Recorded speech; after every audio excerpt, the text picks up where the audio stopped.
আসলে আমাদের মনে হয়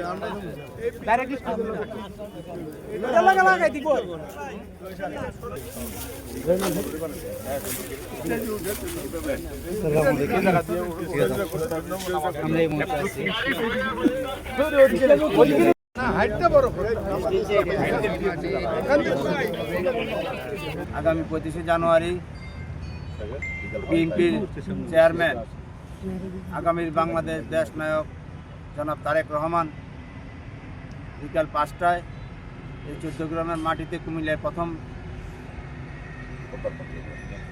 পা রাখবেন। আমি বলবো এই 14 গ্রামের মাটিতে কুমিল্লার মাটি বর্ডার এখানে প্রথম সমাবেশের মাধ্যমে পরবর্তী পাশেই আমাদের সুগাগাজী মাঠ, সেই মাঠে কুমিল্লা জেলা ও মহানগরের উদ্যোগে যে সমাবেশ, সেই সমাবেশে বক্তব্য রাখবেন। সেজন্য আমরা কুমিল্লাবাসী আনন্দিত এবং উচ্ছ্বাসিত এবং আমরা অধীর আগ্রহ অপেক্ষা করছি কখন সে মহেন্দ্রগণ আসবে। আমাদের দলের চেয়ারম্যানের আগামীর রাষ্ট্রনায়ক দেশ নায়ক জনাব তারেক রহমানের বক্তব্য শুনবো এবং ওনাকে দেখবো। এই জন্য কুমিল্লার প্রত্যেকটি জনগণ অপেক্ষায় আছে। ইতিমধ্যেই দেখতে পাচ্ছেন আমরা প্রস্তুতি ঘরোয়াভাবে গত কয়েকদিন চলছিল।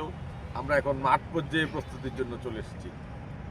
আমাদের কুমিল্লা জেলা, মহানগর, উপজেলা সকল স্তরের নেতাকর্মীরা এই সমাবেশকে সফল করার জন্যে আমরা দিনরাত কাজ করবো ইনশাল্লাহ, এবং এই সফল সার্থক না হওয়া পর্যন্ত আমরা আমাদের ঘরে ফিরে যাব না।